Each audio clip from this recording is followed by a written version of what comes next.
नमस्कार दोस्तों, जय हिंद। मैं चंद्रवर्धन आपका स्वागत करता हूं आपके अपने YouTube चैनल अध्ययन में। और आज हम करेंगे करंट अफेयर्स एनालिसिस 26 फरवरी 2020 के लिए। इससे पहले मैं आपको एक बात बता दूं कि करंट अफेयर्स एनालिसिस का एक हमारा प्लेलिस्ट है जिसमें 18 फरवरी से लेकर अब तक के सभी करंट अफेयर्स का विश्लेषण किया गया है। तो आप लोग वो प्लेलिस्ट जरूर देखें और सारे वीडियोज को पूरा देखें और लाभान्वित हो, यही मैं कहूँगा। और अपने दोस्तों से शेयर भी करें वीडियोज को और चैनल को सब्सक्राइब करें और बेल आइकॉन का बटन दबा दें ताकि आपको फर्दर नोटिफिकेशंस मिलते रहे। और इसके अलावा एनसीईआरटी का भी विश्लेषण मैंने शुरू किया है। क्लास 9 चैप्टर 1 अपलोड हो चुका है और संभवतः आज चैप्टर 2 भी अपलोड कर दिया जाएगा, तो उसको भी जरूर देखें क्योंकि हिंदी माध्यम में एनसीईआरटी का विश्लेषण कहीं भी उपलब्ध नहीं है पूरे इंटरनेट पर। यह पहली बार मैं ही कर रहा हूँ हिंदी फॉन्ट में या नोट्स बनाकर उसका विश्लेषण करना कहीं भी अभी तक उपलब्ध नहीं था, जो कि अब आप लोगों के लिए उपलब्ध है। तो आइए शुरू करते हैं, देखते हैं आज का पहला टॉपिक, राज्यसभा के चुनाव। 55 राज्यसभा सीटों के लिए द्विवार्षिक चुनाव 26 मार्च 2020 को होंगे। यह घोषणा चुनाव आयोग ने हाल ही में की थी। अब राज्यसभा से संबंधित कुछ संवैधानिक उपबंध देख लेते हैं। संविधान के अनुच्छेद 80 में राज्यसभा के सदस्यों की अधिकतम संख्या 250 निर्धारित की गई है, जिनमें से 12 सदस्य राष्ट्रपति द्वारा नाम निर्देशित किए जाते हैं और 238 सदस्य राज्यों के और संघ राज्य क्षेत्रों के प्रतिनिधि होते हैं। राज्यसभा के सदस्यों की वर्तमान संख्या 245 है, जिनमें से 233 सदस्य राज्यों और संघ राज्य क्षेत्र दिल्ली तथा पुडुचेरी के प्रतिनिधि हैं और 12 राष्ट्रपति द्वारा नाम निर्देशित किए जाते हैं। राष्ट्रपति द्वारा नाम निर्देशित किए जाने वाले सदस्य ऐसे व्यक्ति होंगे जिन्हें साहित्य, विज्ञान, कला और समाज सेवा जैसे विषयों के संबंध में विशेष ज्ञान या व्यावहारिक अनुभव है। अब निर्वाचन कैसे होता है इन सदस्यों का? तो राज्यसभा में राज्यों और संघ राज्य क्षेत्रों के प्रतिनिधियों का निर्वाचन अप्रत्यक्ष निर्वाचन पद्धति द्वारा किया जाता है। इसी प्रकार से राष्ट्रपति का भी चुनाव होता है और उपराष्ट्रपति का भी चुनाव होता है अप्रत्यक्ष निर्वाचन पद्धति द्वारा। प्रत्येक राज्य तथा 2 संघ राज्य क्षेत्रों के प्रतिनिधियों का निर्वाचन उस राज्य की विधानसभा के द्वारा निर्वाचित सदस्यों तथा उस संघ राज्य क्षेत्र के निर्वाचक मंडल के सदस्यों, जैसा भी मामला हो, के द्वारा एकल संक्रमणीय मत द्वारा आनुपातिक प्रतिनिधित्व प्रणाली के अनुसार किया जाता है। सेम यही जो मेथड होता है वो राष्ट्रपति और उपराष्ट्रपति के चुनाव में भी लागू होता है। एकल संक्रमणीय मत पद्धति और आनुपातिक प्रतिनिधित्व प्रणाली। ठीक है, इसके बारे में हम लोग पॉलिटी में डिटेल से पढ़ेंगे, यहाँ पर सिर्फ याद रखिए।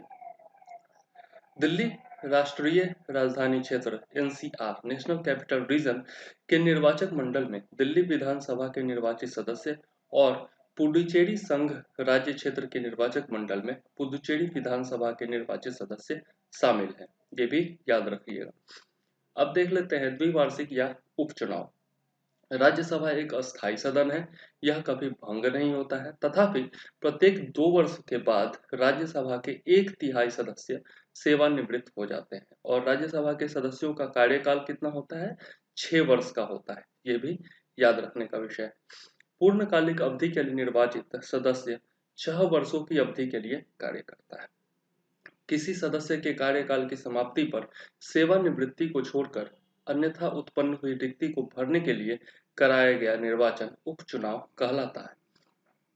जनप्रतिनिधित्व अधिनियम 1951 की धारा 154 के अनुसार उपचुनाव में निर्वाचित कोई सदस्य उस सदस्य की शेष कार्यावधि तक सदस्य बना रह सकता है जिसने त्याग पत्र दे दिया था या जिसकी मृत्यु हो गई थी या जो 10वीं अनुसूची के अधीन सभा का सदस्य होने के लिए निरर्हित हो गया था। 10वीं अनुसूची आप जानते हैं दल बदल से संबंधित है और अगर कोई भी सदस्य जो है लोकसभा का या राज्यसभा का दल बदल में दोषी पाया जाता है तो संबंधित सदन के जो अध्यक्ष होते हैं, जैसे लोकसभा है तो वहाँ के स्पीकर, और राज्यसभा है तो उपराष्ट्रपति या फिर वहाँ के जो आपके पीठासीन अधिकारी हैं, वो जो है उस पर फैसला लेते हैं। ठीक है, तो ये स्रोत पीआईबी है इसका, जहाँ से ये लिया गया। अब नेक्स्ट टॉपिक देख लेते हैं, कावेरी जल प्रबंधन प्राधिकरण। तमिलनाडु और पुदुचेरी ने नई दिल्ली में 5वें कावेरी जल प्रबंधन प्राधिकरण CWMA Kaveri water management authority की बैठक में मेकेदातु बांध परियोजना के लिए मंजूरी लेने के कर्नाटक की बोली पर कड़ी आपत्ति जताई। आपत्तियों के बाद CWMA ने कर्नाटक के आवेदन पर चर्चा नहीं किया या छोड़ दिया। अब मेकेदातु परियोजना आखिर है क्या? तो कर्नाटक सरकार द्वारा कावेरी नदी पर स्थापित की जा रही है यह परियोजना तमिलनाडु के रामानगरम जिले में मेकेदातु के पास है। तो ये कहाँ है, ये याद रखिएगा, तमिलनाडु के रामानगरम में। इस परियोजना की प्रस्तावित क्षमता 48 टीएमसी है, 1000 मिलियन क्यूबिक फीट। इसका प्राथमिक उद्देश्य बंगलुरु तथा आसपास के क्षेत्रों में पेयजल की आपूर्ति करना है तथा इस क्षेत्र में भूजल पटल का पुनर्भरण करना है, मतलब जो ग्राउंड वाटर है उसको रिचार्ज करना है। अब तमिलनाडु बनाम कर्नाटक देख लेते हैं, आखिर विवाद किस बात पर। तमिलनाडु का मुख्य तर्क यह है कि मेकेदातु परियोजना कावेरी नदी जल प्राधिकरण के अंतिम निर्णय का उल्लंघन करती है और 2 जलाशयों के निर्माण के परिणाम स्वरूप कृष्णा राजसागर और कबिनी जलाशयों में जल ग्रहण के साथ साथ कर्नाटक और तमिलनाडु की सामूहिक सीमा बिलीगुंडूल में भी जल प्रभावित होगा। वहीं कर्नाटक का कहना है कि यह परियोजना तमिलनाडु को निर्धारित मात्रा में पानी जारी करने के रास्ते में नहीं आएगी और न ही इसका इस्तेमाल सिंचाई उद्देश्यों के लिए किया जाएगा। यहाँ पर मेकेदातु परियोजना के बारे में कुछ फैक्ट्स हैं और मैप भी दिया हुआ है। ठीक है, तो आप इसको देख लीजिएगा। ये रहा मेकेदातु आपका, ठीक है, ये कर्नाटक का है और ये तमिलनाडु, ठीक है, दोनों की सीमा पर ये मेकेदातु परियोजना है जो कि कर्नाटक में है, सॉरी ये तमिलनाडु में है, देख लीजिएगा। और यहाँ पर इसके बारे में कुछ फैक्ट्स भी दिए हुए हैं, तो इसको भी आप वीडियो पॉज करके और देख सकते हैं। ठीक है, अब तक का जो इतिहास है वो भी इसमें दिया हुआ है। तमिलनाडु का क्या कंटेंशन है, सेंट्रल वाटर कमीशन कंडीशन क्या है, मतलब जो वाटर कमीशन है, जल आयोग है, उसने क्या क्या शर्तें रखी हैं, ये सब इसमें दिया हुआ है। ठीक है, तो आप लोग देख लीजिएगा। CWMA के बारे में, इसे कावेरी प्रबंधन योजना के अनुसार केंद्र द्वारा बनाया गया था और सर्वोच्च न्यायालय द्वारा अनुमोदित किया गया था। CMA की संरचना और शक्तियों के बारे में देख लेते हैं। प्राधिकरण में एक अध्यक्ष, एक सचिव और 8 सदस्य शामिल होंगे। 8 सदस्यों में से 2 पूर्णकालिक होंगे, जबकि 2 अंशकालिक सदस्य केंद्र की तरफ से होंगे, मतलब केंद्र के द्वारा नामित किए जाएंगे। बाकी 4 सदस्य जो होंगे वो राज्यों के द्वारा नामित पार्ट टाइम सदस्य होंगे। अब कार्य क्या है इसका, तो CMA का मुख्य जनादेश कावेरी जल के संग्रह, विनियोजन, विनियमन और नियंत्रण के संबंध में सर्वोच्च न्यायालय के आदेश के कार्यान्वयन, इम्प्लीमेंटेशन और अनुपालन को सुनिश्चित करना होगा या सुरक्षित करना होगा। CMA या CWMA भी बोल सकते हैं, राज्यों को जल उपयोग दक्षता में सुधार के लिए उपयुक्त उपाय करने की भी सलाह देगा कि किस प्रकार से जल का जो उपयोग है वो अच्छे तरीके से किया जाए ताकि जल का संरक्षण संभव हो सके और उसकी बर्बादी न हो। यह सूक्ष्म सिंचाई के उपायों को बढ़ावा देने, फसल के पैटर्न में बदलाव, कृषि पद्धतियों में सुधार और कमांड क्षेत्रों के विकास को बढ़ावा देने के द्वारा किया जाएगा। और ये जो सलाह दिया जाएगा वो किस प्रकार से दिया जाएगा और उसका इम्प्लीमेंटेशन किस प्रकार से किया जाएगा, यह इसमें दिया हुआ है कि सूक्ष्म सिंचाई के उपयोग को बढ़ावा दिया जाएगा, फसल के पैटर्न में बदलाव का सुझाव दिया जा सकता है, कृषि पद्धतियों में सुधार का सुझाव दिया जा सकता है और कमांड क्षेत्रों के विकास को बढ़ावा देने का भी सुझाव दिया जा सकता है। CMA पूर्ववर्ती वर्ष के दौरान अपनी गतिविधियों को कवर करने वाली एक वार्षिक रिपोर्ट भी तैयार करेगी, यह भी इसका कार्य है। अब केंद्र सरकार की क्या भूमिका होगी, तो केंद्र सरकार किसी भी राज्य या केंद्र शासित प्रदेशों इस जगह पर क्या होगा, तमिलनाडु, केरल, कर्नाटक और पुदुचेरी के किसी भी मामले में संशोधित पुरस्कार, सब पुरस्कार का मतलब यहाँ पे ऑर्डर से होता है कि कार्यान्वयन में मदद प्रदान करेगी। प्रारंभ में केंद्र 2 करोड़ रुपए योगदान देगी। यहाँ पर थोड़ा सा लिखने में दिक्कत हो गया है। 2 करोड़ रुपए जो है प्राधिकरण के कामकाज के लिए योगदान देगी। ये स्रोत जो है इसका द हिंदू है। आगे देख लेते हैं H1N1 संक्रमण। एक्चुअली ये कुछ खास न्यूज नहीं था, लेकिन H1N1 संक्रमण जो है उसके बारे में जानना जरूरी था, इसलिए मैंने इसको शामिल किया है। तो भारत के सर्वोच्च न्यायालय के 5 न्यायाधीश जो है वो स्वाइन फ्लू से प्रभावित हुए हैं, जो कि H1N1 वायरस के कारण होता है। स्वाइन फ्लू क्या है आखिर? इसे सुअर influenza, swine flu, hog flu और सुअर फ्लू भी कहा जाता है। यह एक संक्रमण है जो कई प्रकार के स्वाइन इन्फ्लुएंजा वायरस के कारण होता है। इन्फ्लुएंजा ए वायरस का उप प्रकार है जो मानव इन्फ्लुएंजा का सबसे आम कारण है। यह एक ऑर्थोमिक्सो वायरस है जिसमें ग्लाइकोप्रोटीन कौन कौन से होते हैं? तो हीमाग्लूटिनिन और हेमाग्लूटिनिन और न्यूरामिनिडेज होते हैं। ठीक है, अब हेमाग्लूटिनिन क्या है? यह लाल रक्त कोशिकाओं का एक ग्रुप बनाता है, समूह बनाता है और वायरस को संक्रमित कोशिका से बांध देता है। और न्यूरोमिनिडेज क्या है?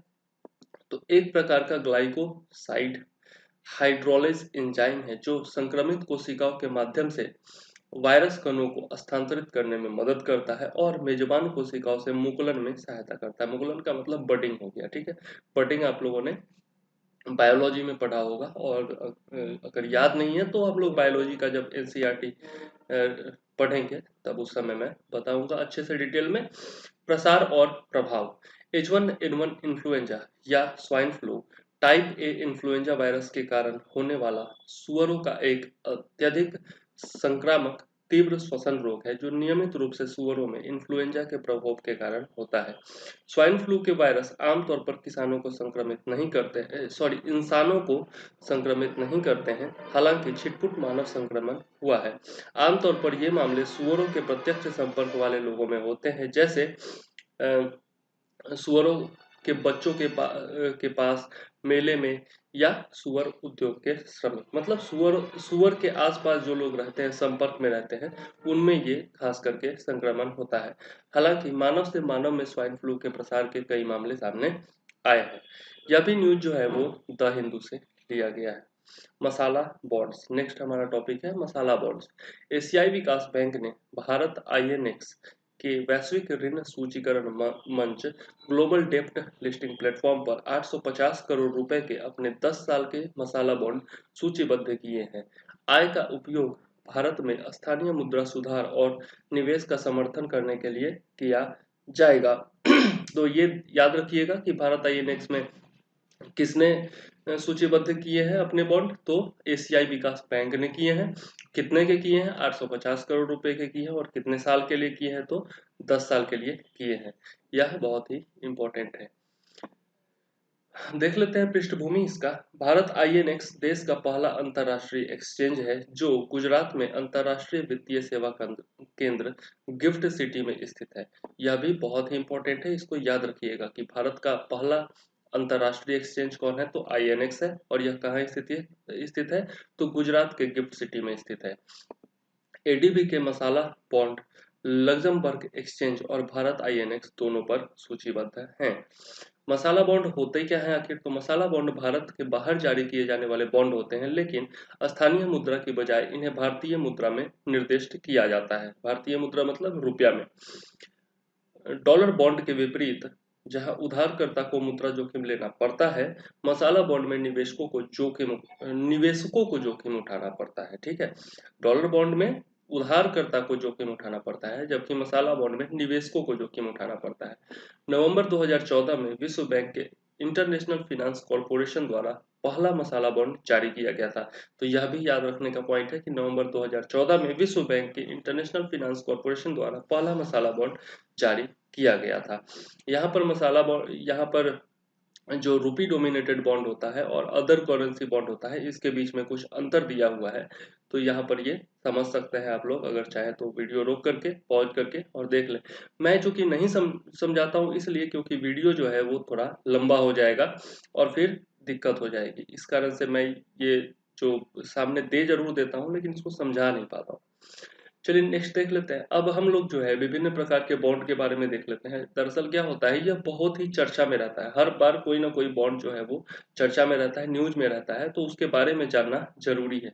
इसलिए मैंने सारे तरह के बॉन्ड को एक ही जगह पर इकट्ठा किया है और सबके बारे में आपको थोड़ा थोड़ा नॉलेज दे देता हूँ, ताकि आगे कभी कोई दिक्कत ना हो। देख लेते हैं रुपए बॉन्ड। रुपए ऋण बॉन्ड को रुपए डोमिनेटेड बॉन्ड या मसाला बॉन्ड के रूप में भी जाना जाता है। इस प्रकार के बॉन्ड को भारतीय संस्थाओं द्वारा विदेशी बाजारों में विदेशी मुद्रा जोखिम को खत्म करने के लिए जारी किया जाता है।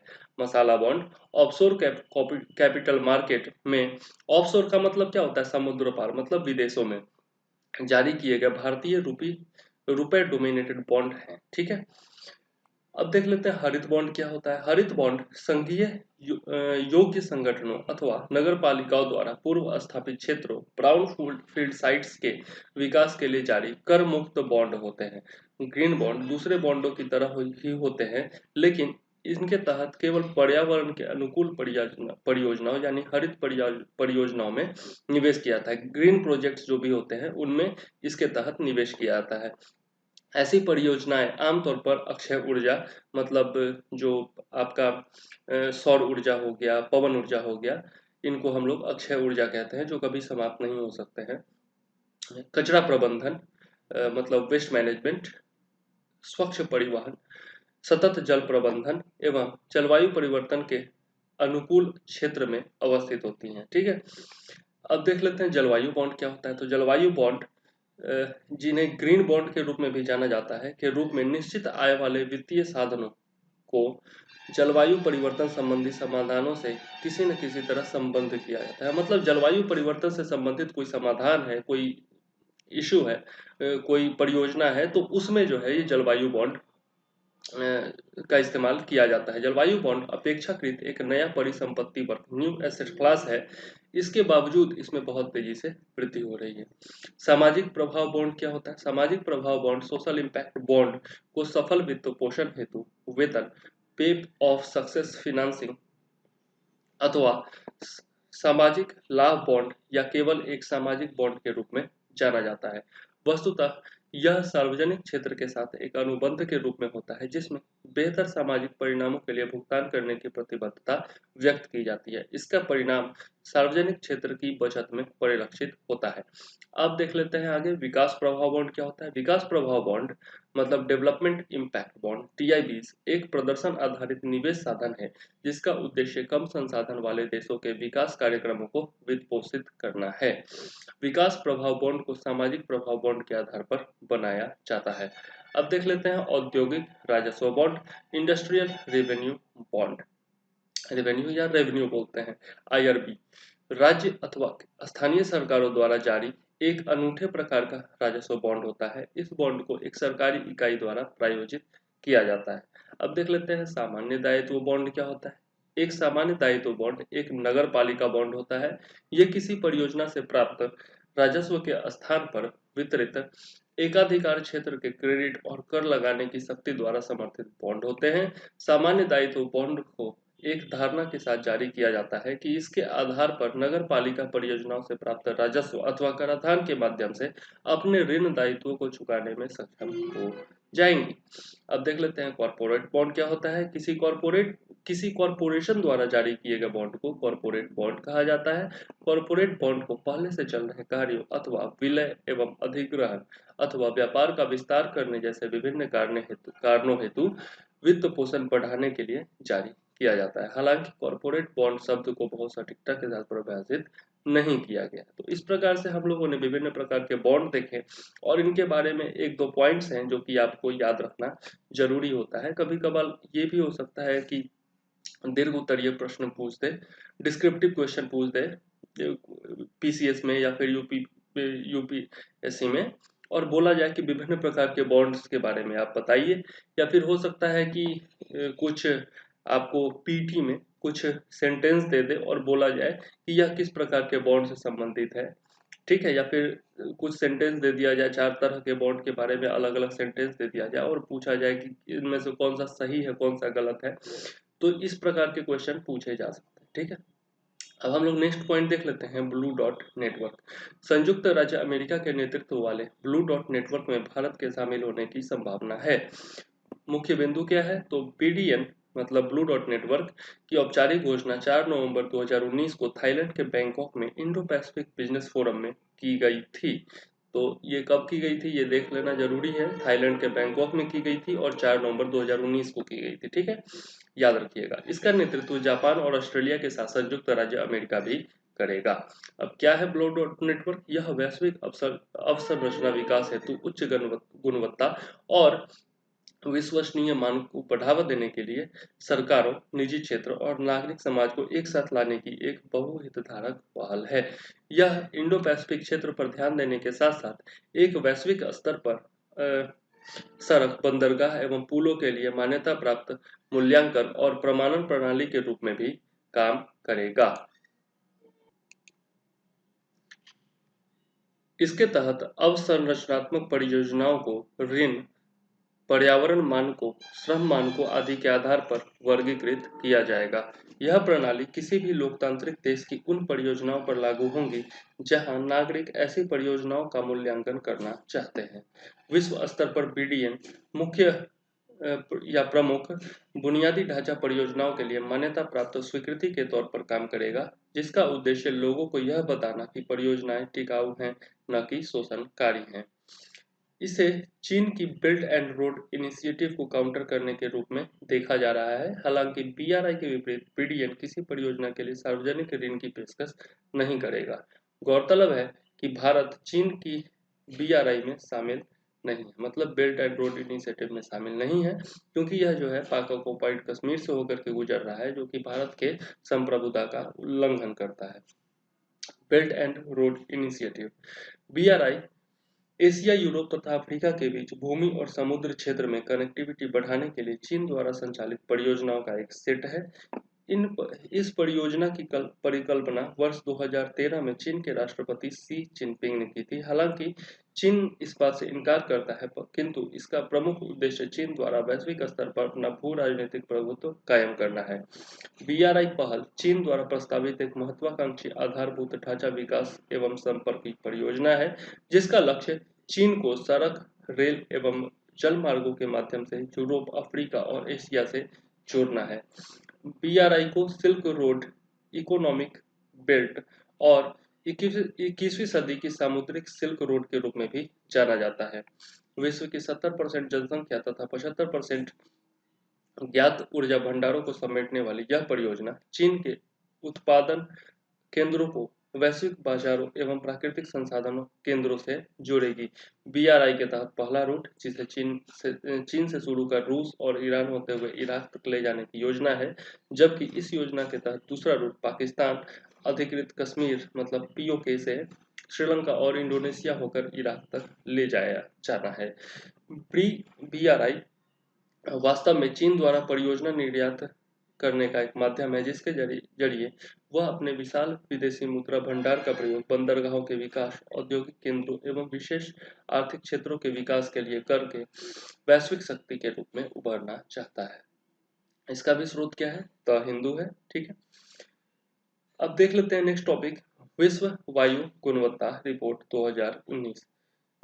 प्रदूषण ट्रैकर IQ एयर और ग्रीन पीस द्वारा PM 2.5 के स्तर की तुलना पर आधारित यह रिपोर्ट हाल ही में जारी की गई है। वर्ष 2019 में बांग्लादेश विश्व के सर्वाधिक प्रदूषित देशों में पहले स्थान पर था। यह जरूरी है याद रखना कि बांग्लादेश सबसे प्रदूषित देश था। बांग्लादेश के पश्चात इस रैंकिंग में पाकिस्तान, मंगोलिया तथा अफगानिस्तान का स्थान आता है। तो पाकिस्तान दूसरे स्थान पर है, मंगोलिया तीसरे स्थान पर है, अफगानिस्तान चौथे स्थान पर है। PM 2.5 में सल्फेट, नाइट्रेट और ब्लैक कार्बन जैसे प्रदूषक शामिल हैं। PM 2.5 का आशय उन कणों या छोटी बूंदों से होता है जिनका व्यास 2.5 माइक्रोमीटर या उससे कम होता है। इस तरह के कणों का एक्सपोजर फेफड़ों और हृदय विकारों से जुड़ा हुआ है और संज्ञानात्मक और प्रतिरक्षा कार्यों को बाधित कर सकता है। मतलब यह आपके माइंड पर असर कर सकता है, सोचने की क्षमता पर असर कर सकता है और इम्यूनिटी पर असर कर सकता है। अब भारत का प्रदर्शन देख लेते हैं इस रिपोर्ट में कैसा रहा। तो रैंकिंग में भारत 5वें स्थान पर है। रिपोर्ट के अनुसार वर्ष 2019 में गाजियाबाद विश्व का सर्वाधिक प्रदूषित शहर था। यहाँ पर सर्वाधिक प्रदूषित शहरों की लिस्ट भी दी हुई है, ये आप देख सकते हैं। प्रथम 3 आप याद रख सकते हैं, ठीक है। हालांकि भारत के समग्र वायु प्रदूषण में वर्ष 2018 के मुकाबले वर्ष 2019 में कमी देखने को मिली है, किंतु अभी भी विश्व के सर्वाधिक प्रदूषित 30 शहरों में 21 शहर भारत के हैं। 2018 से 19 तक भारत में राष्ट्रीय वायु प्रदूषण में 20% की कमी आई है। 98% शहरों में सुधार के विभिन्न स्तरों का अनुभव हुआ है। मतलब धीरे धीरे करके सुधार हो रहा है, लेकिन अभी बहुत कुछ किया जाना बाकी है। अब रिपोर्ट के निहितार्थ क्या है। वर्ष 2019 में वायु गुणवत्ता संबंधी आंकड़े स्पष्ट संकेत देते हैं कि जलवायु परिवर्तन प्रत्यक्ष तौर पर वनाग्नि, मतलब कि वन में लगी आग और सैंडस्टॉर्म आदि के माध्यम से वायु प्रदूषण के जोखिम को बढ़ा सकता है। इसी प्रकार कई क्षेत्रों में वायु प्रदूषण और जलवायु परिवर्तन के कारण, जैसे जीवाश्म ईंधन का जलना आदि, आपस में जुड़े हुए हैं। दक्षिण एशिया के लिए क्या क्या चिंता का विषय है। तो विश्व के 30 सबसे प्रदूषित शहरों में भारत, पाकिस्तान और बांग्लादेश के 27 शहरों का शामिल होना दक्षिण एशिया के लिए विशेष चिंता का विषय है। हालांकि पिछले वर्ष के मुकाबले दक्षिण एशिया में सुधार देखा गया है। रिपोर्ट के अनुसार चीनी शहरों ने हाल के वर्षों में समग्र सुधार किया है। 2018-19 तक प्रदूषकों की औसत सांद्रता, मतलब कॉन्सेंट्रेशन जो है, वो 9% तक गिर गया है। यहाँ पर जो सबसे पॉल्यूटेड देश हैं उनके बारे में दिया हुआ है। तो बांग्लादेश जो है वो सबसे प्रथम स्थान पर है, दूसरे स्थान पर पाकिस्तान है, तीसरे स्थान पर मंगोलिया है, चौथे स्थान पर अफगानिस्तान है और 5वें स्थान पर भारत है, ठीक है। तो इस प्रकार से ये टॉपिक में हमने समाप्त किया और ये इंडियन एक्सप्रेस से लिया गया दोस्तों। इसमें मैंने ये बिहार का जो है बजट के बारे में कुछ लिया है, जो कि बीपीएससी, जो आगामी बीपीएससी है, उसके लिए बहुत ही ज़्यादा इम्पोर्टेंट है। तो जानबूझ करके मैंने इसको शामिल किया है इसमें, ताकि जो बीपीएससी के स्टूडेंट हैं उनको लाभ हो सके। देख लेते हैं। पहला ग्रीन बजट है ये बिहार का। राज्य के वित्त मंत्री सुशील कुमार मोदी ने नीतीश सरकार के इस कार्यकाल का आखिरी बजट पेश किया। आखिरी बजट इसलिए क्योंकि नवंबर दिसंबर में चुनाव होने हैं बिहार में, ये हम लोग जानते हैं। 2020-21 का बजट 2,11,761 करोड़ रुपए है, जो पिछले साल से 11,260 करोड़ रुपया ज्यादा है। इसे ये आंकड़ा भी याद रखना जरूरी है, क्योंकि बीपीएससी में जो है ना आंकड़ा भी पूछ देता है। तो 2,11,761 करोड़ रुपया ये याद रखिएगा। इसे देश का पहला ग्रीन बजट बताया जा रहा है, तो इसलिए बहुत ज्यादा इंपॉर्टेंट है। तो ये पूछा जा सकता है कि देश भर में सबसे पहला जो ग्रीन बजट है वो किस राज्य ने जारी किया। तो बिहार ने जारी किया। इसमें 9 अगस्त को 2,51,00,000 पौधे लगाने का संकल्प लिया गया है। ये भी आंकड़ा याद रखिएगा, 2,51,00,000 पौधे लगाने का संकल्प लिया गया है। साथ ही जल जीवन हरियाली योजना पर 6,000 करोड़ रुपए खर्च करने का ऐलान किया गया है। ये भी आंकड़ा याद रखिएगा, 6,000 करोड़ रुपए जल जीवन हरियाली योजना पर खर्च करने का ऐलान किया गया है। अब देख लेते हैं बजट से संबंधित कुछ प्रमुख तथ्य। शिक्षा के लिए 35,000 करोड़ रुपए के बजट को मंजूरी। सिमुलतला आवासीय विद्यालय के लिए 75 करोड़ की स्वीकृति। मौसम अनुकूल कृषि कार्यक्रम पर जोर। 12 जिलों में जैविक खेती के लिए 155.88 करोड़ रुपए का प्रावधान। तो कितने जिलों में है ये याद रखिएगा, 12 जिलों में। पथ निर्माण के लिए 17,000 करोड़ का बजट। 121 करोड़ की लागत से मीठापुर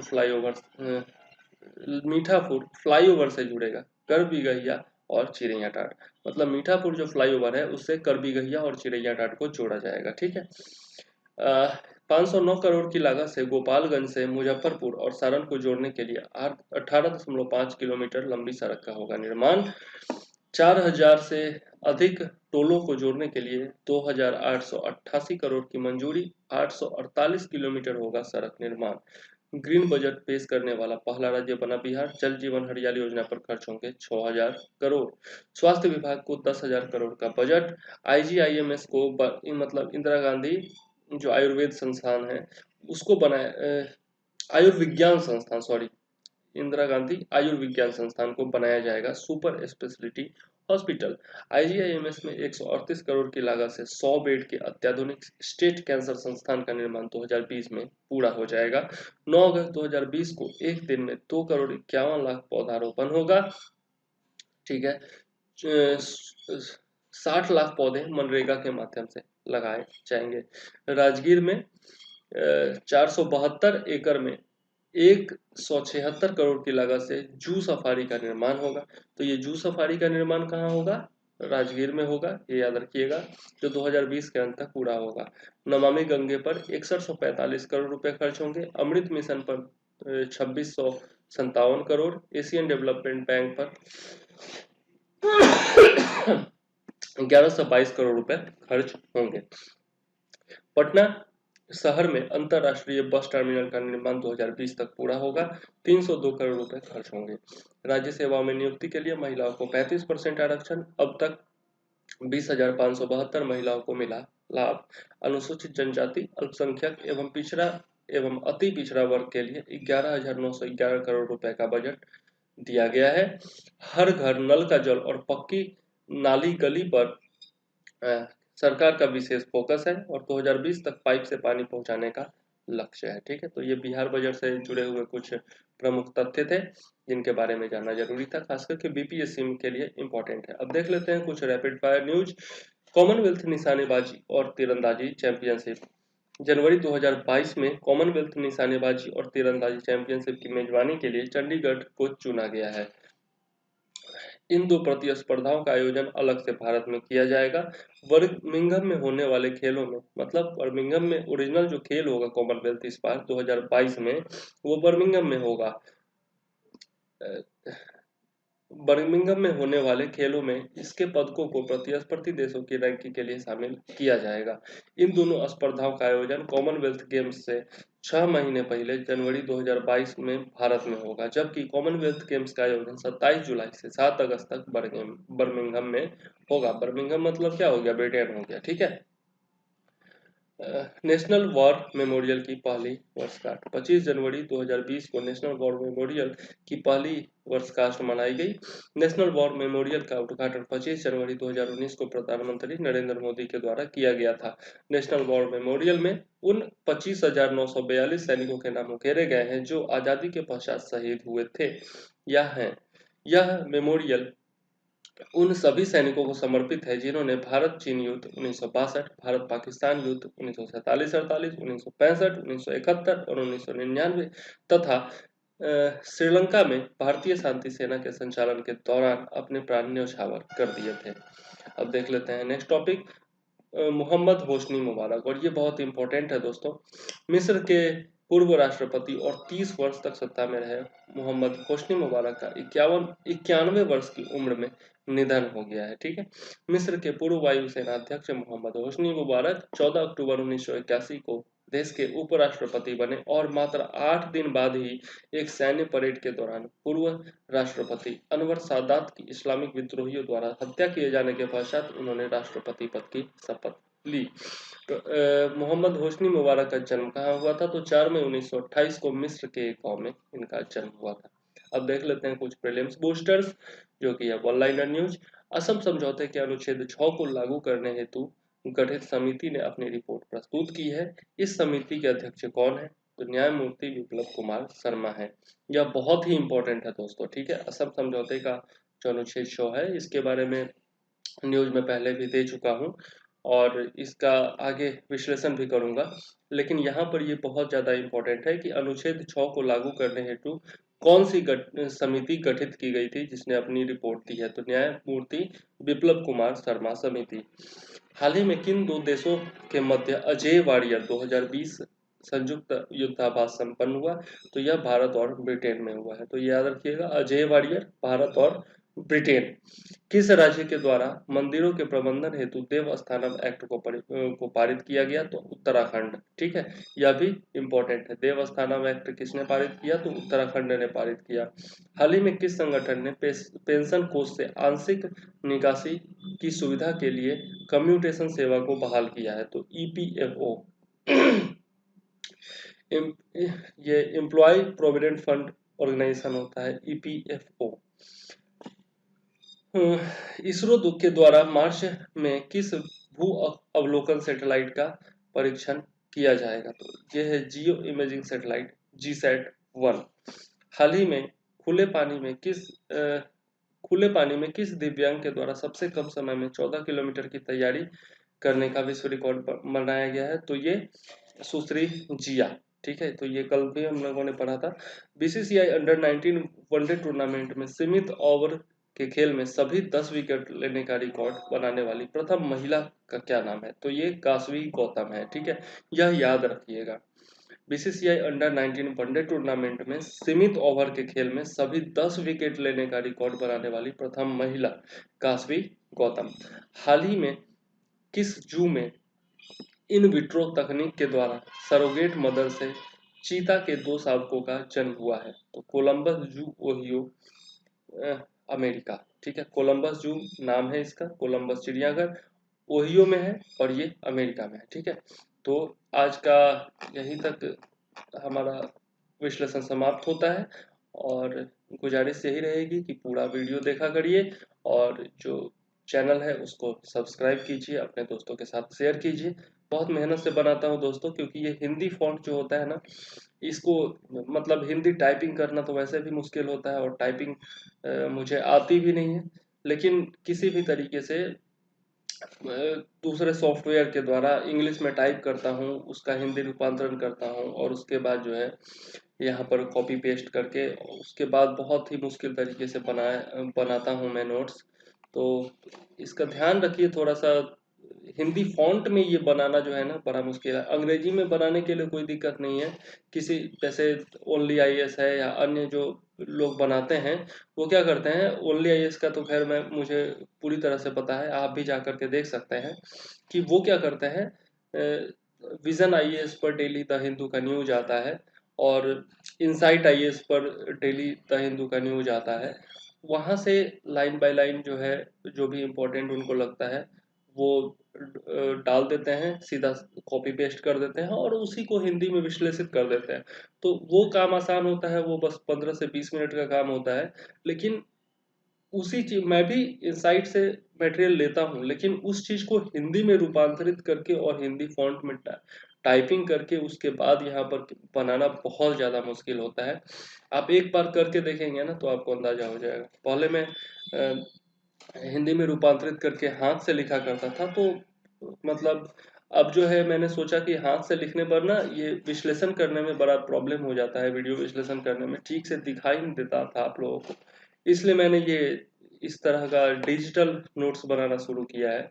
तो ये सब केवल और केवल आप लोगों के लिए कर रहा हूँ, ताकि जो सुविधा मुझे नहीं मिल पाई यही सुविधा मुझे मिल जाती तो शायद बहुत आगे बढ़ सकता था मैं और बहुत कुछ कर सकता था। लेकिन ये सब सुविधा जो है मुझे नहीं मिल पाई, तो इसलिए मैंने सोचा कि आप लोगों को ये सुविधा मिले, कोई भी जो है पढ़ने से वंचित ना रहे और UPSC और PCS का सपना सब लोग देख सके, सब लोग साकार कर सके। इस कारण से मैंने ये शुरू किया है। तो आप लोग जो है जरूर लाइक करें, सब्सक्राइब करें चैनल को और लोगों के साथ शेयर करें, ताकि अन्य जितने भी लोग हैं जो भी दूर दराज गाँव में बैठे हुए हैं, जिनके पास केवल और केवल इंटरनेट का एक्सेस है, तो वो भी जो है करंट अफेयर्स का पूरा विश्लेषण देख सकें, NCERT का पूरा नोट्स पढ़ सकें और भी बहुत सारी जो भी मैं वीडियो लाने वाला हूँ, बहुत सारी वीडियो लाने वाला हूँ दोस्तों। हर एग्जाम से रिलेटेड वीडियो लाने वाला हूँ। GS का तो खैर पूछिए मत, GS का तो मटेरियल का मैं भंडार कर दूंगा इस चैनल पर, और हिंदी माध्यम में कभी किसी को दिक्कत नहीं होने दूंगा। धीरे धीरे करके मैं आगे बढ़ रहा हूँ और आप लोग बस साथ दीजिए, बस यही कहूँगा। लाइक कीजिए, सब्सक्राइब कीजिए, शेयर कीजिए और बेल आइकन को दबाना ना भूलिए, ताकि आगे नोटिफिकेशन आप लोगों को मिलता रहे। ठीक है, धन्यवाद। अब आज का विश्लेषण यहीं समाप्त करते हैं। जय हिंद,